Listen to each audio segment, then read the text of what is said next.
Alguém que esteja a profetizar no sentido de transmitir o recado de Deus. Assim diz o Senhor para a sua igreja. É a nossa oração no nome de Jesus.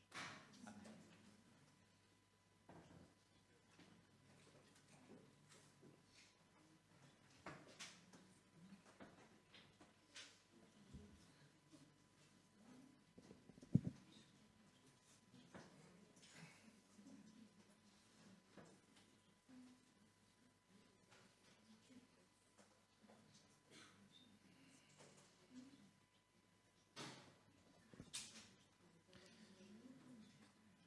Boa noite, meus queridos e queridas. Que a graça, a paz e as consolações do Espírito de Deus repousem sobre nós como Igreja de Cristo nessa noite. Amém? Eu gostaria de convidá-los a abrir a palavra de Deus em Atos capítulo 15. Faremos a leitura do versículo 6 ao versículo 21. Atos 15, do versículo 6 ao versículo 21. Eu pretendo ser breve. Então, pelas próximas 2 horas, eu peço a atenção de vocês. Ok? Mas serei breve. Se eu passar de 2 horas, eu paro, prometo. Atos 15, do versículo 6 ao versículo 21. Todos encontraram? Eu farei a leitura e os irmãos, por favor, me acompanhem. Então se reuniram os apóstolos e os presbíteros para examinar a questão. Havendo grande debate, Pedro tomou a palavra e lhes disse: Irmãos, vós sabeis que desde há muito Deus me escolheu dentre vós para que, por meu intermédio, ouvissem os gentios a palavra do evangelho e crescem. Ora, Deus que conhece os corações, lhes deu testemunho, concedendo o Espírito Santo a eles, como também a nós nos concedera. E não estabeleceu distinção alguma entre nós e eles, purificando-lhes pela fé o coração. Agora, pois, por que tentais a Deus, pondo sobre a serviço dos discípulos um jugo que nem nossos pais puderam suportar, nem nós? Mas cremos que fomos salvos pela graça do Senhor Jesus, como também aqueles o foram. E toda a multidão silenciou, passando a ouvir Barnabé e Paulo, que contavam quantos sinais e prodígios Deus fizera por meio deles entre os gentios. Depois que eles terminaram, falou Tiago, dizendo: Irmãos, atentai nas minhas palavras. Expôs Simão como Deus, primeiramente visitou os gentios, a fim de constituir dentre eles um povo para o seu nome.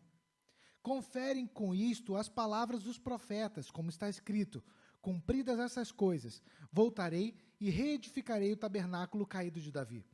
E levantando-o de suas ruínas, restaurá-lo-ei, para que os demais homens busquem o Senhor, e também todos os gentios sobre os quais tem sido invocado o meu nome, diz o Senhor, que faz essas coisas conhecidas desde os séculos. Pelo que julgo eu, não devemos perturbar aqueles que dentre os gentios se convertem a Deus, mas escrever-lhes que se abstenham das contaminações dos ídolos, bem como das relações sexuais ilícitas, da carne de animais sufocados e do sangue. Porque Moisés tem em cada cidade, desde tempos antigos, os que o pregam nas sinagogas, onde é lido todos os sábados. Vamos orar mais uma vez? Vamos fechar os nossos olhos, curvar a nossa cabeça, nos colocando diante da presença do Senhor, clamando a Ele que Ele fale conosco. Senhor, nós te pedimos que o Senhor, em nome de Cristo Jesus, compadeça-te de nós, abra teus lábios e proclame a tua palavra para que nós sejamos edificados por ti. Nós queremos ouvir a tua voz, Senhor. Mais uma vez, nós não queremos ouvir o Gleidson. Nós te pedimos, ó Deus, que em nome de Cristo Jesus, o Senhor, por favor, esconda-me atrás da sua cruz para que a tua palavra seja propagada com fidelidade e Cristo seja glorificado. Que nós possamos ser alimentados por ti e em ti receberemos vida. Muito obrigado, Deus, por essa noite. Te pedimos em Cristo Jesus. Amém. Essa noite nós falaremos sobre um tema que é esse que está projetado: a suficiência de Cristo. Pode parecer-nos que isso é óbvio. Quando nós lemos um tema como esse, nós pensamos, é óbvio que Cristo é suficiente para nós. O salmista, no Salmo 23, começa dizendo o quê? O Senhor é o meu pastor e nada me faltará, ou em nada terei falta. Por quê? Porque o Senhor é suficiente para mim. Deus é suficiente, Cristo é suficiente. Contudo, nós percebemos que durante a história da igreja, e não somente durante a história da igreja, mas durante a história do povo de Israel e durante a minha e a sua história, muitas vezes somamos Cristo com algumas outras coisas. O nome disso é sincretismo religioso. Mas nós vamos ver isso ao longo do tempo. Vamos ver isso ao longo do sermão. Eu peço que você se mantenha atento, porque nós vamos fazer uma caminhada, onde os pontos serão clarificados durante o sermão, até chegarmos no momento final, onde falaremos de fato da suficiência de Cristo. Mas eu gostaria de voltar um tempinho atrás. 31 de outubro de 1517. Lembram-se o que aconteceu nesse tempo? Não? A Reforma Protestante. Se eu falar 1755, todo mundo lembra de Marquês de Pombal e o terremoto, né? Vamos lá, 1517, dia 31 de outubro de 1517, o que ocorreu? Reforma Protestante. Muito bem, Sofia, muito obrigado. A Reforma Protestante trouxe consigo alguns pontos que são definitivos a respeito da vida da igreja. Nós falamos na quarta-feira sobre a sistematização de conceitos bíblicos, ou seja, pegamos aquilo que a Bíblia fala a respeito de um determinado assunto, compilamos em um sistema para que tenhamos uma facilidade de compreender. E nós veremos que a Reforma Protestante foi a que cunhou as 5 solas. Bom, não são solas de sapato. Solas aqui são somente, só que em latim. Então, sola fide, sola gratia, sola scriptura, soli deo gloria e solus Christus. O que a Reforma queria afirmar com isso? E eu gostaria de convidar você a ver comigo o que cada ponto desse significa. Sola fide, somente a fé. E sola gratia, somente a graça. Efésios 2,8 nos afirma isso, porque é um texto bíblico que vai fazer um apontamento severo e direto quanto a isso. Porque pela graça sois salvos, mediante a fé. Isso não vem de vós, é dom de Deus. Somente a fé pode nos levar ao arrependimento em Cristo Jesus, e somente a graça de Deus pode operar em mim e em você, para que venhamos a nos arrepender.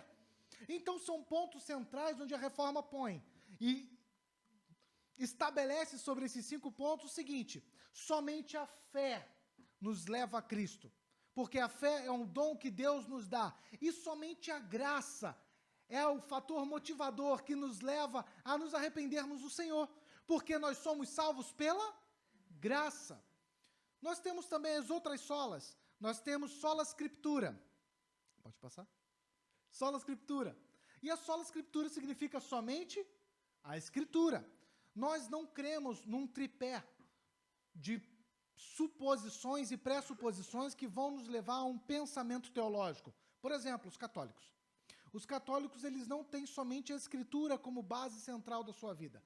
Os católicos enxergam as Escrituras, o magistério e a opinião dos seus líderes, os seus concílios ou os seus senhores que governam a Igreja Católica. Nós entendemos que, como cristãos protestantes, somente a Escritura é necessária para conduzir-me a Cristo. Por isso, na sola Escritura, nós temos o texto de 2 Timóteo, capítulo 3, versículo 16 e 17, que diz: toda a Escritura é divinamente inspirada e proveitosa para ensinar, para redarguir, para corrigir, para instruir em justiça, para que o homem de Deus seja perfeito e perfeitamente instruído para toda boa obra. Então a Escritura é suficiente para nos ensinar a respeito de Deus, da sua vontade e o que Ele quer para nós. Nós também temos a outra sola, soli deo gloria. Soli deo gloria significa a Deus somente deem glória. Isso não é tão difícil para nós que já lemos Êxodo e já lemos os 10 mandamentos.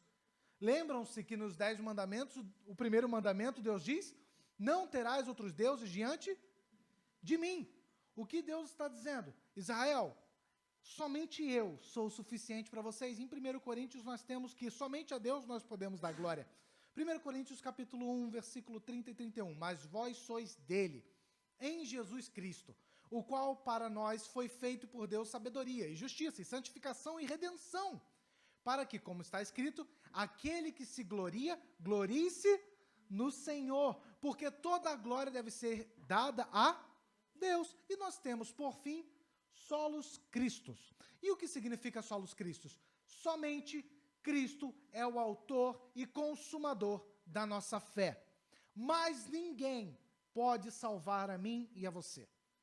Não há quem o possa fazê-lo. Não há quem possa ir à cruz, morrer e ao terceiro dia ressurgir e nos conceder salvação e vida eterna, senão Cristo. Somente Ele tem poder e autoridade para fazê-lo. E quando nós vemos essa afirmação durante a Reforma Protestante, nós temos a base do texto de João, capítulo 15, versículo 5, que diz: eu sou a videira e vocês são os ramos. Vamos trocar as varas aqui, porque eu acho que todo mundo conhece os ramos, né? Ou não, vocês nem conhecem esse versículo, gente. Ai, graças a Deus. Eu sou a videira e vocês são os ramos. Quem está em mim e eu nele, dá muito fruto, porque sem mim nada podeis fazer. O que podemos fazer sem Cristo? O que o texto nos afirma? Nada, em absoluto. E talvez você esteja pensando, nossa, Gleidson, que interessante. Que importante, você apontou as solas, finalizou com somente Cristo, e o tema do sermão de hoje é a suficiência de Cristo. Mas o que isso tem a ver com o texto que nós lemos? Eu acho que o Gleidson deve ter tido um surto psicodélico em casa que pegou e fez uma conexão de Lé com Cré. Percebe Lé com Cré? Coisas que não fazem sentido. Ok? Pegou uma coisa e conectou com outra. Não, calma. Eu disse para vocês que nós vamos construir o sermão para chegarmos num ponto, e o ponto é a suficiência de Cristo. Contudo, é necessário que nesse momento façamos uma caminhada sobre o contexto daquilo que nós lemos em Atos capítulo 15. Atos capítulo 15, ele não começa literalmente no capítulo 15. Eu não sei se vocês perceberam, mas nós pulamos 14 capítulos. Nós não abrimos direto Atos capítulo 15, é aqui. Não. Existe uma história que é narrada e contada, e não é uma história ficcional, não é uma história inventada, não é uma história que Lucas um belo dia acorda pela manhã e diz, não sei muito o que fazer, mas eu acho que eu vou sugerir uma história que talvez os apóstolos aprovem. Claro que não. O livro de Atos dos Apóstolos é um registro fidedigno daquilo que estava acontecendo durante o período do desenvolvimento da igreja primitiva. Enquanto a igreja expandia-se, havia um registro de alguém fiel para anotar tudo aquilo que estava acontecendo e depois deixar para a posteridade. Obviamente, o objetivo de Lucas era registrar a um homem chamado Teófilo. E Teófilo, muito possivelmente, era um grego com uma ação social no seu tempo, que talvez poderia ter recursos para investir na igreja de Cristo. Então, Lucas, ele não registra tão somente Atos, ele registra primeiro o Evangelho de Lucas, que narra os atos de Cristo, e depois ele vai para os Atos dos Apóstolos, que narram os atos dos... Pegadinha, não. Narra os atos do Espírito nos apóstolos. Porque sem mim, nada podeis fazer. Nem os apóstolos. Acreditam nisso? Sem Cristo, os apóstolos não curariam. Sem Cristo, não fariam nada. E nós chegamos no capítulo 1 de Atos dos Apóstolos. No capítulo 1 de Atos, Cristo está sendo assunto aos céus, no Monte das Oliveiras. Os discípulos que estavam com ele fazem uma pergunta que é um pouco disparatada. Não faz sentido. Cristo fez todas as coisas, cumpriu cabalmente a lei, cumpriu toda a justiça, viveu, morreu, ressuscitou, glorificou ao Pai e salvou milhares, milhões, não sabemos ainda o total, mas um dia saberemos quando estivermos na cidade celestial. Mas nós sabemos que Cristo operou o seu ministério de forma perfeita, exata. E os discípulos olham para Jesus e dizem, Senhor, será agora o tempo que o Senhor vai restaurar a hegemonia de Israel? Será que agora nós teremos os nossos exércitos mais uma vez totalmente poderosos? Será que agora seremos livres do Império Romano e lutaremos e venceremos todas as batalhas e voltaremos a ser a nação top de linha diante das outras tantas nações? Cristo poderia dizer para eles, nossa, caminhei com vocês 3 anos, ensinei vocês todos os dias, e vocês me fazem uma pergunta parva dessa? Mas ele não diz isso. Ele diz, olha, não compete a vocês conhecer tempos ou épocas que o Pai reservou pela sua exclusiva autoridade. O que vocês vão receber é poder dado do alto. Então esperem para cumprirem aquilo que eu hei de dar a vocês para cumprir. Obviamente, Cristo diz a eles para irem por Jerusalém, Judéia, Samaria e até os confins da terra. Após esse processo, eles descem em Cristo, é assunto ao céu, os discípulos se reúnem, vem o dia de Pentecostes, eles são cheios do Espírito Santo, mas aqui é necessário que eu e você percebamos que é algo que acontece com a igreja. A igreja aqui era composta por judeus. E o que acontece com os judeus? Ficam cheios do Espírito de Deus. Cristo havia prometido que derramaria o seu Espírito sobre eles. Eles começam então, após ter sido derramado o Espírito sobre eles, começam a pregar em línguas. E não em línguas de blá blá blá, repleplé, ou qualquer coisa que não faça conexão ou não tenha sentido. As línguas que eles falam são línguas conhecidas da época, que comunicam as pessoas. Não é algo, uma dislalia sem função ou sem sentido. Na verdade, é a habilidade dada pelo Espírito para comunicar as verdades eternas de Deus a todas as nações que estavam ali. Haviam homens de Roma, haviam homens de Icônio, haviam homens da Síria, haviam homens de todas as regiões, e eles ouviam o Evangelho ser proclamado na sua própria língua. Percebem por que os missionários, quando vão pelo mundo, precisam aprender a língua materna do povo? Porque é muito mais efetivo quando nós proclamamos a respeito de Cristo, na língua daqueles que podem compreender e na língua do povo que está ali. Meus amados, a igreja de Cristo começa a crescer. A igreja de Cristo se expande. Nós vemos então que a igreja avança, mas avança ainda para os judeus. E continua crescendo para os judeus. O processo continua entre os judeus. Então é necessário que um homem cheio do Espírito Santo, chamado Estevão, proclame o Evangelho, seja apedrejado e morto. E ao ser morto, nós temos a primeira diáspora. E o que é a diáspora? A diáspora é a fuga dos judeus por conta da perseguição que se instaura. Paulo de Tarso, Saulo de Tarso, ou Shaul, se você preferir em hebraico, ele inicia uma perseguição severa contra a igreja de Cristo. E ele começa a encarcerar homens e mulheres, a prendê-los. A igreja foge. E percebam que a igreja só obedece depois dessa situação acontecer. É necessário que se levante a perseguição para que a igreja obedeça, e agora vão por Jerusalém, Judéia, Samaria, até os confins da terra. Um homem, então, chamado Filipe, vai a Samaria, prega aos samaritanos. Os samaritanos eram meio judeus. Os judeus consideravam os samaritanos os mestiços, um sangue impuro. As pessoas meio, olha, eles são judeus, mas não são judeus porque se corromperam. Então Pedro vai até os samaritanos com João. Chega lá, e o que acontece? Ele impõe as mãos sobre aquele povo. E a mesma manifestação que acontece em Pentecostes, acontece com os samaritanos. Mas por quê? Então, quando o evangelho é pregado, é necessário que ore para ficar descendo o Espírito constantemente? Não. O que o Senhor está dizendo, as testemunhas daquele tempo, o que ele está dizendo aos judeus é, da mesma maneira como eu derramei o meu Espírito sobre vocês, judeus, eu estou derramando o meu Espírito sobre os samaritanos, para que vocês entendam que judeus e samaritanos são uma só igreja. São um só povo. Reúnam-se e trabalhem juntos para esse propósito. Isso acontece. E depois de um tempo, Filipe desce, ele estava em Samaria, no norte, desce para Gaza, prega o evangelho em um etíope. Esse etíope é alcançado, ele era prosélito, ele é convertido. Mas ali não temos uma manifestação do Espírito extraordinária. Contudo, um apóstolo chamado Pedro, lá para o capítulo 10, após curar Enéas, que era um homem paralítico desde a infância, e ressuscitar Dorcas, que era uma mulher fiel à palavra de Deus e que era amada pela sua comunidade, após esse processo ele vai para Jope. Chega em Jope. Ele está à beira-mar, na casa de um Simão, um tal curtidor. E lá, ele tem fome, está esperando a comida chegar, está esperando a comida ficar pronta para ele comer. Eu acho que essa é a melhor agonia que a nossa alma tem. Já perceberam? Quando faltam 10 minutos para a comida ficar pronta. Meus irmãos, hoje a Aline foi fazer um frango e eu ficava olhando, contando os segundos na airfryer.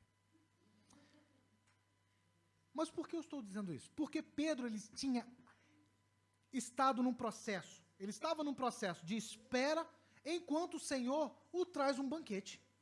Pedro olha aquele banquete e diz, não, Senhor, eu não posso comer isso. Como eu poderia comer isso?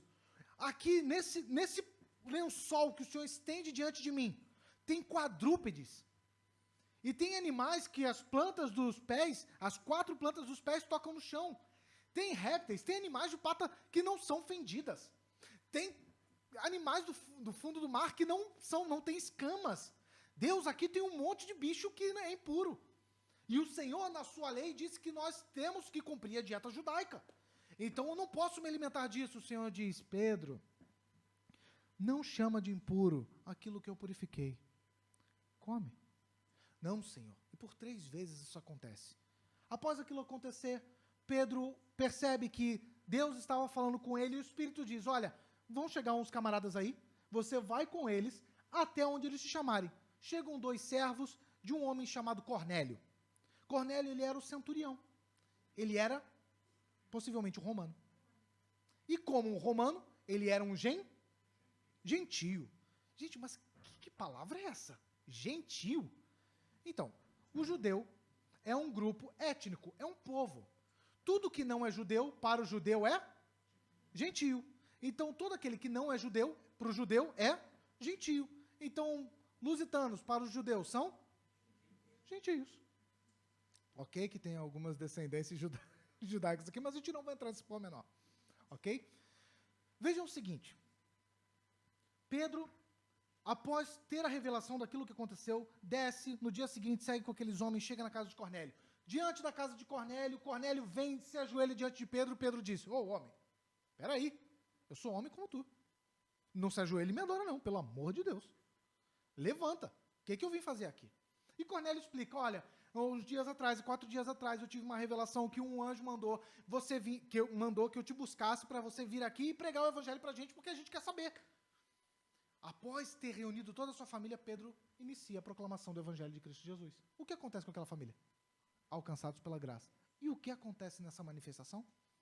Deus derrama mais uma vez o seu Espírito, mostrando a judeus que o Espírito de Deus não era derramado por medida, mas era derramado sobre aqueles que são chamados a serem seu povo.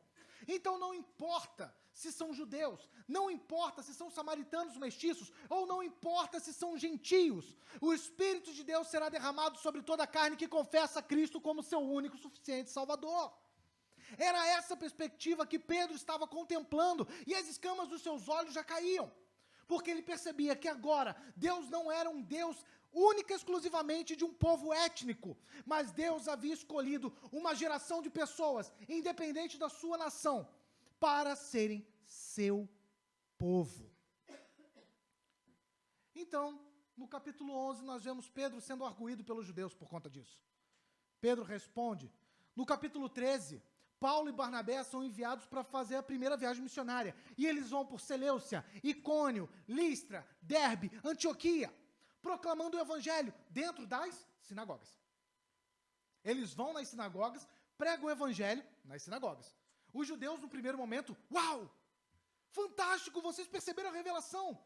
No segundo momento, quando as sinagogas enchem, toda a cidade vai para ver o que ele está sendo pregado, o que está sendo anunciado, alguns se iram e, cheios de inveja, tentam matar Paulo e Barnabé. Paulo até é apedrejado no capítulo 14. E ainda assim continua pregando o evangelho constantemente, anunciando. Os gentios são ganhos, são salvos, transformados, remidos, as multidões. Eles voltam então de Antioquia, voltam para a cidade onde tinham sido enviados em Antioquia, e anunciam tudo aquilo que o Senhor havia feito entre os gentios. Anunciam o resultado dessa primeira viagem missionária que foi maravilhosa. Alguns judeus que eram convertidos já, mas vinham do grupo dos fariseus, assim como Paulo. Paulo também era um fariseu. Chegaram para Paulo e Barnabé e disseram, olha, para um gentio fazer parte da igreja, é necessário que ele observe as leis de Moisés, como nós observamos, e que ele faça circuncisão. Finalmente chegamos no capítulo 15. Porque Paulo, como um bom colérico, ele não ouve isso e simplesmente sorri e fala, que bênção, é isso que vocês pensam? Não, eu imagino Paulo quase voando no pescoço deles. Mas vocês são loucos? Vocês perderam a noção? Cristo é suficiente para salvar o homem. E eles diziam, não, certamente é necessário observar as leis de Moisés e fazer a circuncisão. Nós chegamos no capítulo 15 porque vemos que a discussão não termina por ali. Então, é necessário que decidam pessoas que têm uma autoridade superior, reunindo o povo, para que então pudesse ser discutido aquilo que estava acontecendo. Paulo é chamado então a Jerusalém com Barnabé, desce pelas cidades pregando o evangelho, chega a Jerusalém, é muito bem recebido pelos apóstolos e pelos pastores, pelos presbíteros. Então nós temos, não é um registro bíblico, peraí, deixa eu mudar aqui que eu vou falar. É um registro bíblico, mas não é uma palavra bíblica, ok? O que nós temos aqui é o primeiro concílio. E o que é um concílio? Um concílio é uma reunião entre presbíteros, líderes da igreja, para deliberar a respeito de algum assunto. Nesse momento, nós tínhamos os apóstolos. Nesse tempo aqui, nós tínhamos os apóstolos que ainda estavam vivos. Mas hoje, os concílios da igreja não têm mais apóstolos. Sabe por quê? Porque apóstolo bom é apóstolo morto. E eu sei que talvez você fique escandalizado com isso, pensando, Gleison matou um monte de gente agora. Mas eu quero dizer o seguinte, para ser apóstolo, era necessário que você cumprisse alguns critérios. Você tinha que ter andado com Cristo desde o seu batismo até a sua ressurreição, para ser apóstolo. 2, você tinha que ter estudado na escola apostólica de Cristo. Se você não estudasse com Cristo na escola apostólica de Cristo, você não é apóstolo. 3, era necessário ter sido empossado por Cristo. Aqui duas exceções, Matias e Paulo. Mas esses são 3 quesitos para ser apóstolo. Então, o que nós temos hoje não são apóstolos, porque apóstolo bom é apóstolo morto, dado o fato que nem João, nem Pedro estão conosco até hoje. Ok? Concordam que João e Pedro morreram? E João foi o último. Ok? Morreu de velhice ainda. Perfeito. Podemos seguir. Apóstolo bom, apóstolo morto. Perfeito. O que nós temos aqui do registro de Atos 15, então, é o concílio da igreja, onde os apóstolos que ainda estavam vivos, menos Tiago, irmão de João, que já tinha sido assassinado ao fio da espada por Herodes, nós temos o registro onde os apóstolos que estavam vivos e os presbíteros da igreja em Jerusalém, das igrejas ao redor, se reúnem para discutir a respeito dessa questão. É necessário que os gentios sejam circuncidados e observem as leis de Moisés? Pedro, então, toma a palavra. Nós chegamos no capítulo 15, versículo 6, eu vou expor e nós vamos seguir o processo.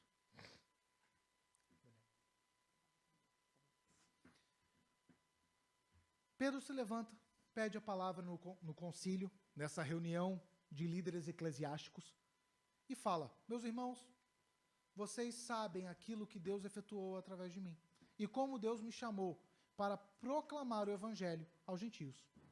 Não somente aos gentios, mas Pedro também pregou e derramou o Espírito sobre os samaritanos, que eram mestiços. Também com os da família de Cornélio, e ele esteve longos dias com eles.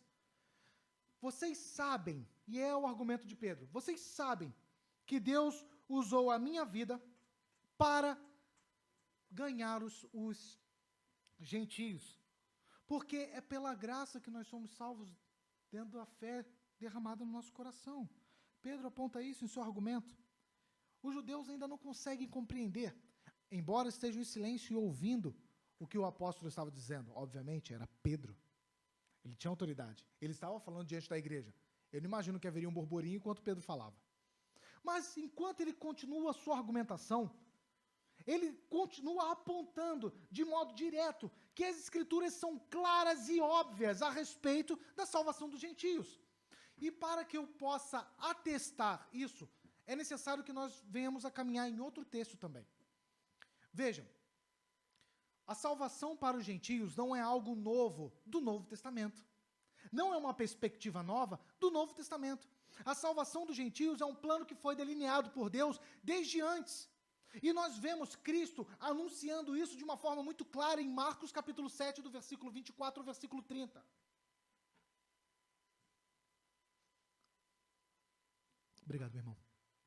Em Marcos capítulo 7, do versículo 24 ao versículo 30, nós temos uma das conversas de Cristo com uma mulher cirofenícia. E é uma conversa difícil, porque nós vemos Cristo chamando a mulher de cachorra. E eu não estou brincando. A mulher chega diante de Jesus, porque ela tem a filha endemoniada. Ela tem sua filha endemoniada. E ela era uma mulher cirofenícia. Ela era judia? Não, ela era cirofenícia. O que ela era? Gentia. Ela não era judia. Gentia e judia, ok? Ela não era judia, ela era gentia. Ela chega para Jesus, que estava operando milagres entre os judeus, porque ele veio para o que eram os seus e os seus o rejeitaram. Os seus não o receberam. Quem eram os de Jesus? Os judeus. Ele começa seu ministério entre os judeus. Aquela mulher chega diante de Jesus e diz: Senhor, por favor, tem misericórdia de mim, minha filha está terrivelmente endemoniada.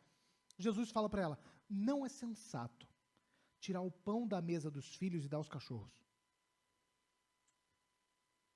E aí, esse é o momento onde nós nos escandalizamos com Jesus. Porque pensamos que ele está ofendendo aquela mulher. Mas aquela mulher sabe a respeito da revelação do Messias. Ela sabe da autoridade do Messias e sabe do poder do Messias. A ponto de virar para Jesus e responder: Senhor, mas não é verdade que até os cãezinhos, quando os filhos comem, se alimentam dos farelos que caem da mesa? Jesus olha para ela e diz: pode ir em paz, sua filha está sarada. Que conversa mais doida. Que conversa louca. Não vou te abençoar porque você é cachorro. Senhor, mas o cachorro come migalha. Vai em paz.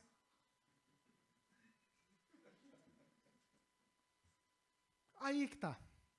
Há sentido. O problema é que nós não estávamos na época. Então, para nós é uma ofensa. Para Cristo, ele estava sendo direto com ela. Você não é do povo judeu. Eu vim para o que são os meus. Obviamente, a salvação vai se estender para os gentios, mas não é o tempo. E ela diz: Senhor, eu reconheço que agora não é o tempo, porque os filhos ainda estão se alimentando, mas não haverá o dia que chegará a salvação até nós. A sua graça que transborda sobre os judeus também não há de nos alcançar. É isso que ela diz: até os cães se alimentam das migalhas que caem da mesa dos filhos. Ela está reconhecendo a autoridade de Cristo como Messias judeu,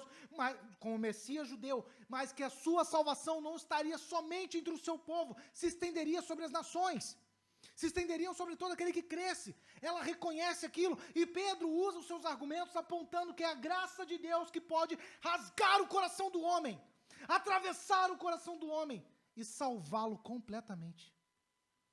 Somente a graça. Há um silêncio sepulcral. Tipo agora, ó. Ouve o silêncio. Percebe? É isso que aconteceu naquele concílio, naquela reunião. Paulo e Barnabé então levantam-se. E eles começam a expor tudo aquilo que aconteceu durante a viagem missionária. E eu imagino que Paulo e Barnabé estavam felicíssimos, narrando como Deus operou maravilhosamente entre os gentios. Como Deus salvou, curou, restaurou, sarou os endemoniados, curou aqueles que eram paraplégicos, ou que tinham outras doenças, os que eram cegos. Não importa qual era a doença, o Espírito de Deus é superior a qualquer tipo de doença. Então o que Deus fez foram questões extraordinárias, e a igreja crescia. E antes de voltar, eles ainda oram a Deus, escolhem presbíteros, impõem os presbíteros sobre as igrejas. Meus queridos, o que aconteceu naquela viagem missionária foi algo extraordinário, porque o poder de Deus atuou em cima dos seus filhos, para os seus filhos. Deus usou Paulo e Barnabé para a sua própria glória e expansão do seu evangelho, da sua própria igreja. Eles narram aquilo. Tiago então se levanta. E aqui não é Tiago o que faleceu, ok? Nós não cremos em reencarnação. Aqui o que se levanta é Tiago, irmão de Jesus, que também é conhecido como o Justo, ou aquele que escreve a epístola de Tiago lá na frente.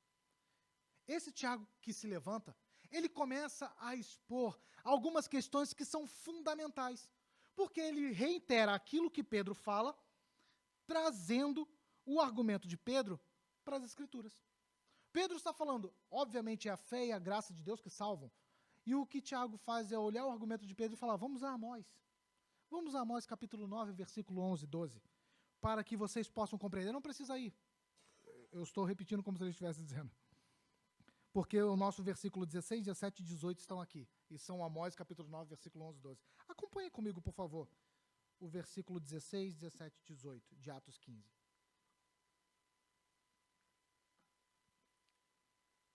Tiago diz: cumpridas estas coisas, voltarei e reedificarei o tabernáculo caído de Davi, e levantando-o de suas ruínas, restaurá-lo-ei.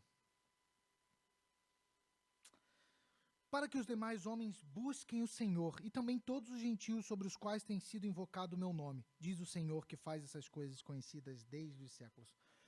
Tem coisas aqui que parecem estar fora do lugar, estarem um pouco desencaixadas. O que é o tabernáculo? O tabernáculo é um verbo no hebraico que diz lugar de habitação. Então Deus tabernaculou com o seu povo, Deus habitou com o seu povo. Mas o tabernáculo também é uma tenda. O tabernáculo era o lugar onde Moisés estendia e ali era o local da morada do Senhor, da presença do Senhor no povo de Israel. Davi não é do tempo de Moisés. Concordam? Ok? Faz sentido? Davi e Moisés estão bem longe. Em idade também, mas em tempo e espaço. O texto fala, reedificarei o tabernáculo caído de Davi. Meus queridos, Deus havia feito uma promessa a Davi em Samuel, dizendo que através da sua descendência, ele levantaria o Senhor, o Rei dos Reis, o Messias. E o momento da reedificação é quando Cristo restabelece o tabernáculo de Davi, é quando Cristo restabelece o nome de Davi, é quando Cristo restabelece esse processo que antes havia ruído com os reis de Judá. Com os reis de Judá que haviam falhado com Deus, que haviam pecado com Deus. Ele, Cristo, que era da descendência de Davi, ele sim restabelece toda a dinastia davídica, porque ele é o Senhor que havia sido prometido. Ele restabelece esse processo para que as ruínas que antes estavam destruídas por conta da destruição do templo no exílio, agora esse templo não era mais um templo físico. E quando eu digo físico, eu estou falando de cimento e concreto, ou de piche, tanto faz, com o material que eles estavam usando, se era pau a pique ou se era madeira. O tabernáculo agora, a presença do Senhor, está consumada em Cristo. E ele vai à cruz e ele antes promete, destruirei o templo e em 3 dias reedificarei. E ele o cumpre. Ele sim restabelece a linhagem de Davi de uma forma perfeita, exata. Para que os demais homens busquem ao Senhor, e também todos os gentios sobre os quais tem sido invocado o meu nome. Era uma promessa lá em Amós, dizendo que o templo que havia sido destruído no exílio seria reedificado, seria reconstruído, mas ele apontava uma promessa perfeita em Cristo. E essa promessa perfeita se cumpriria em Cristo, para que todo povo, língua, raça e nação que cresça em Cristo fosse alcançado. Então, Tiago dá 4 recomendações. Ele diz, olha, abstenham-se então, digam aos gentios que se abstenham da carne sacrificada aos ídolos, se abstenham da imoralidade sexual ou das relações sexuais ilícitas, se abstenham também da carne de animais sufocados e do sangue. E aqui pode nos parecer uma questão contraditória para quem já leu 1 Coríntios 8 e Romanos 14. Porque parece que, Paulo diz que pode comer a carne. Tiago, em Atos, está dizendo que não pode comer a carne. Eu como a carne ou não como a carne? Então, se tiver um chouriço feito de sangue, eu como ou não como? Nossa, toquei no ponto fraco agora dos lusitanos, né? Eu vi gente assim, ó, não, Gleison, fala que sim. Calma que essa resposta eu vou deixar para o Luvumba. Não, estou a brincar.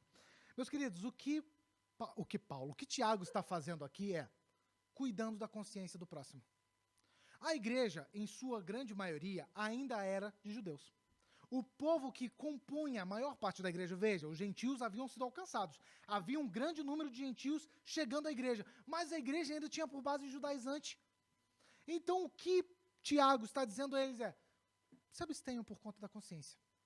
Se abstenham porque se os seus irmãos judeus olham para a carne e entendem que não devem comer a carne, não comam por eles. Não comam por conta deles. É isso que Paulo vai falar em 1 Coríntios capítulo 8.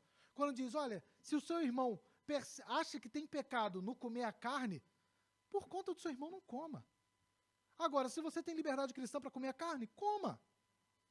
As 3 recomendações sobre alimentação aqui ferem a dieta judaica. Contudo, o Senhor já tinha estendido um lençol diante de Pedro, dizendo, mata e come, Porque o que eu purifico, você não pode dizer que é impuro. As recomendações aqui são para que a igreja viva de forma saudável. Percebendo que eu tenho liberdade, mas eu posso ferir a consciência do meu irmão. Então, por conta da consciência do meu irmão, eu não faço. Para que Cristo seja tudo em todos. E ele seja glorificado. Então, Tiago dá essas 4 instruções. 3 da dieta. Gleidson, então a imoralidade sexual, eu posso me abster da imoralidade sexual desde que a igreja concorde. Ou, por exemplo, o pastor Luvumba só tem uma esposa. Então, ele vai discordar se eu casar com mais uma, se eu tiver 2 esposas. Então, eu tenho que trocar de igreja, porque se o Luvumba não concorda, eu não vou ferir a consciência dele. É isso que o texto bíblico está dizendo? Para trás de mim, Satanás. Claro que não. O texto bíblico não está dizendo isso, está dizendo, gentios, vocês que viviam em grande imoralidade sexual, ou seja, vocês que viviam em adultério ou em relações sexuais fora do casamento, vocês vivem imoralidade sexual, não façam. Abstenham-se disso.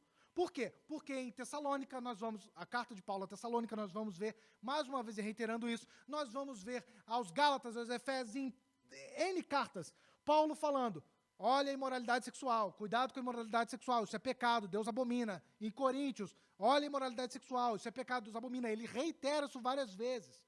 Ou seja, quanto à dieta, aos 3 elementos da dieta, o sangue, a carne de animal sufocado e a carne entregue a ídolos, se você tem consciência, ora, aquilo santifica. Ponto. Se o seu irmão não tem consciência para aquilo, não faça em respeito ao seu irmão e amor a ele. Agora, quanto à imoralidade sexual, nem vem brincar. É pecado em todo e qualquer âmbito, ok? Não façam. E essa recomendação, então, é escrita, é enviada por Paulo, Barnabé e mais 2 homens que são homens de confiança da igreja de Cristo. Então, eles vão pela igreja, vão até os gentios, chegam e dizem, olha, a recomendação são essas 4. Quanto a Moisés, quanto à observação de Moisés e quanto à circuncisão, fiquem tranquilos, Moisés tem sido lido todos os sábados em todas as sinagogas. Moisés não vai ser esquecido. Ok? Os judeus vão continuar lendo Moisés e vão continuar lendo Moisés, olhando, aqueles que forem salvos, numa perspectiva do apontamento para Cristo. Mas, meus queridos, há aqui uma questão que precisa ser falada. O concílio existe por um propósito. O concílio que eu disse a vocês é uma reunião de líderes eclesiásticos para deliberar a respeito de algum assunto da igreja. Ok. Mas o ponto fundamental do concílio é uma coisa extremamente séria. Se nós pararmos para olhar só a carne, a circuncisão, e olharmos a operação da lei de Moisés, o que nós estamos fazendo é não adentrarmos no texto e não olharmos para a centralidade das Escrituras. Porque aqui um pressuposto muito grave. O que os judeus, os fariseus, que eram convertidos, estavam fazendo, era dizendo que Cristo não era suficiente. Porque se eu preciso de Cristo e preciso da circuncisão, é necessário, então, que a circuncisão me leve ao judaísmo, e o judaísmo, pela graça, me leve a Cristo. Percebe? É como se Cristo dependesse de uma muleta para salvar. É como se somente Ele, através da graça, concedendo a fé, não fosse suficiente. Isso é uma tolice. Isso é uma grande burrice que estava sendo afirmada. E é por isso que o concílio tem que se levantar. Porque o concílio estava impedindo que a heresia adentrasse na igreja. O concílio estava afirmando a doutrina, mostrando, ei, aqui para. Porque vocês estão dizendo que Cristo não é Senhor e Salvador o suficiente para purificar o homem. E aqui é um erro. E se nós pararmos para analisar, nós veremos que o que está sendo dito no texto é que Cristo não é Senhor de fato. Então é necessário que os apóstolos se levantem e proclamem em alta voz: Cristo é suficiente. Cristo é suficiente. Meus amados, não há mérito nos judeus para que eles sejam salvos. Não há mérito nos gentios. Não há méritos em mim, não há méritos em você. Um Deus que, para salvar, analisa os méritos daqueles que Ele salva, é um Deus fraco e merece a mesma condenação que nós merecemos. Se Cristo é Senhor sobre todas as coisas e salva independentemente do homem, Ele é Senhor soberano para toda a glória. Caminhando para a conclusão, eu gostaria de ler algo para que nós pudéssemos concluir nesse tempo. Por vezes, criticamos as pessoas nas Escrituras que agiram de modo tão mal, como se nós fôssemos muito diferentes. Pensamos, eu jamais faria isso. Ou esta questão é inaceitável. Mas por vezes em nosso coração não temos somente Cristo. Alimentamos nossos próprios ídolos. Cristo mais o meu horóscopo. Cristo mais as minhas cartas ou astrologia. Cristo mais os meus ritos imutáveis que se tornam uma espécie de ídolo. Cristo mais alguém que possa interceder a Ele por mim. Cristo mais as minhas opiniões sobre a Escritura sem base bíblica. Cristo mais os costumes culturais que estou acostumado. Qual é o objeto que eriges diante de Cristo para que ele não seja suficiente para ti?